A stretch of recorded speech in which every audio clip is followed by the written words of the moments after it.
দিন আগের কথা। আমি মনে হয় তখন ক্লাস 5-এ ছিলাম যখন সেই ঘটনাটি ঘটেছিল। এটি একটি ভুতুড়ে ঘটনা, আর এই ঘটনাটি রাতে ঘটেছিল। এই গল্পটি পড়ে যদি আপনাদের ভয় লাগে তাহলে কিন্তু আমার কোনো দোষ নেই, নিজ দায়িত্বে পড়বেন। আমাদের বাড়িতে 2টি পুকুর আছে, যেগুলো আমাদের লিজ নেওয়া হয়েছিল তখনকার সময়ে। সেখানে অনেক মাছ চাষ করা হতো, আর এজন্য পানিতে পোনা ছাড়া হয়েছিল। তবে ওই সময় হালকা বৃষ্টি ছিল, আর আমাদের পুকুরগুলো যেহেতু জমির পাশে ছিল, সেই অনুযায়ী কিছু দেশি মাছ পুকুরে নিয়ে আসার একটি পদ্ধতি ছিল। গ্রাম অঞ্চলের এই রকম পরিবেশের পুকুরের পাশ কেটে দেয়া হয়, যাতে পুকুরের পানি বেশি হয়ে গেলে সেগুলো জমিতে চলে যেতে পারে, আর পানি যাওয়ার কারণে জমির মাঝে থাকা মাছগুলো পুকুরে আসতে শুরু করে। এইভাবে দেশীয় মাছ পুকুরে আনা হয়, তবে জমির যে কোনো মাছই আসে পুকুরে। এভাবেই আমাদের পুকুরে মাছ আনা হতো এবং অতিরিক্ত পানি বের করে দেয়া হতো। পুকুরের দক্ষিণ পাশে জমি ছিল। পুকুর আর জমির মধ্যে 10-12 ফিট জায়গা আছে।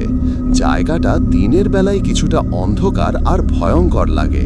এর কারণ হচ্ছে সেখানে জমির পাশে একটি বাঁশের ঝোপ রয়েছে, আর তার পূর্ব পাশেই রয়েছে কবরস্থান। এর মাঝামাঝিতে বিশাল আকারের তেঁতুল গাছ আছে, যার কারণে জায়গাটা এমনিতেই কিছুটা ভয়ঙ্কর লাগে, আর রাত্রিবেলা তো আরও বেশি ভয়ঙ্কর লাগে। দক্ষিণা বাতাস গায়ে লাগলেও যেন ভারী লাগে ওই জায়গায়।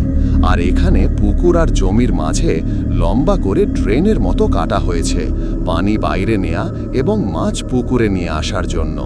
তবে পুকুরের অংশে পথ বন্ধ করার উপায় রাখা হয়। যাই হোক, সন্ধ্যাবেলায় আব্বু আর আমার এক কাকা গিয়ে পুকুরের পথ খুলে পানি বের হওয়ার জায়গা করে দিয়েছিল, কারণ সেদিন কিছুটা বৃষ্টি হয়েছিল। রাত 11টার দিকে পানির পথ বন্ধ করার জন্য আব্বু যাচ্ছিল একা। তখন আমি বললাম আমিও যাব আজকে। আর যেহেতু আব্বু মাঝে মধ্যে সেখান থেকে কিছু মাছ নিয়ে আসতো সন্ধ্যায়, সেই হিসেবে আমি ভাবলাম আমিও দেখব কিভাবে মাছগুলো ধরে। যাই হোক, আমি গেলাম আব্বুর সাথে। প্রথমে পুকুরের সিঁড়িতে দেখলাম কিছু কুচো চিংড়ি পাশে বসে আছে। আমি খুব সাবধানে হাত দিয়ে কয়েকটা ধরে ফেললাম। তখন আব্বু বলল ছেড়ে দিতে, তাই দিলাম। সেখানে যাওয়ার পরে আমি লাইট ধরে দাঁড়িয়ে আছি। তখন দেখলাম একটা মাছ জমি থেকে পুকুরের দিকে ঢুকছে। তখন আমি আব্বুকে বললাম আমি মাছটি ধরব। তখন আব্বু বলল ধরতে। এটি যখন পুকুরের কাছাকাছি চলে আসে এবং জালে আটকে গেল, তখন আমি মাছটি ধরে ফেললাম। 2 মিনিটের মতো এটি হাতে ধরে রেখেছিলাম। মাছটি নিয়ে আমি পানি থেকে অনেকটা দূরে দাঁড়িয়েছিলাম, যাতে মাছ পানিতে না পড়ে। তখন আব্বুর হাতে লাইট ছিল। হঠাৎ করে মাছটি আমার হাত থেকে পিছলে মাটিতে পড়ে যায়, কিন্তু পানিতে পড়েনি। লাইটের আলো জায়গায় মাছটা পড়েছিল, কিন্তু এরপর তাকে আর দেখা যায়নি। তখন আমি কিছুটা ঘাবড়ে গেলাম, বারবার এদিক সেদিক খুঁজতে থাকলাম। তখন আব্বু বুঝতে পেরেছিল, কারণ তখন যেন হঠাৎ করেই চারদিকে খুব জোরে বাতাস শুরু হলো, কিন্তু তখন বাঁশের ঝোপ ছাড়া আর কিছুই নড়ছে না। আর এই দেখে আব্বু আমার হাত ধরে সোজা হাঁটা দিল, কিছুই বলল না। আমি আব্বুকে অনেকবার জিজ্ঞেস করলাম কেন চলে যাচ্ছি, মাছটা তো পাইনি। আব্বু কিছুই বলেনি, শুধু বাড়ির সামনে এসে বলল মাছ পানিতে চলে গেছে। তখন থেকেই আমার মনে খটকা লেগে আছে, আব্বু এমন কেন করলো। আমার মনেও কিছুটা ভয় ছিল সেই পরিস্থিতির কথা ভেবে। মাঝে মাঝে তখন মনে হতো হয়তো অন্য কিছু। সত্যিই এটি মাছ ছিল না, কারণ এই রকম আরও অনেক ঘটনা আমার আব্বুর সাথেই ঘটে গিয়েছিল। আমাকে কিছুই জানায়নি তৎক্ষণাৎ। ঘরে এসেও জিজ্ঞেস করলাম, আব্বু বলল এটি পানিতে চলে গিয়েছে, তাই দেখতে পাচ্ছি না। কিন্তু সত্যি বলতে অনেক খোঁজাখুঁজি করেছিলাম। তারপর ঘুমাতে গেলাম, যদিও সব সময় আমি আর আমার ছোট ভাই আলাদা ঘুমাতাম, কিন্তু সেদিন আমি ভাইসহ আম্মু আর আব্বুর সাথে ঘুমিয়েছি।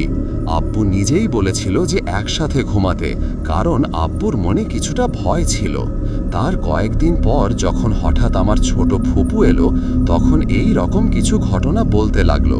তখন বুঝলাম মাছরূপী অন্য কিছু আমার হাতে এসেছিল। আর এটা ভাবার সাথে সাথে আমার গায়ে যেন শিউরে উঠল। আর আব্বুও তখন বলল, সেদিন আমার হাতে মাছ ছিল না, তাই পড়ার পর আর দেখতে পাইনি। আসলে এটা কতটা সত্যি ছিল তা জানি না, তবে সেই রাতের কথা আমার প্রায়ই মনে পড়ে। ওই দিকে রাতের বেলা ভুলেও যাওয়া হয়নি আর কখনোই। তবে আমার মতে এই রকম ঘটনাগুলো গ্রামাঞ্চলে একটু বেশি ঘটে। আর এটা আমি শুনেছি যে মাছের সাথে মিলিয়ে এই ঘটনা অনেক হয়।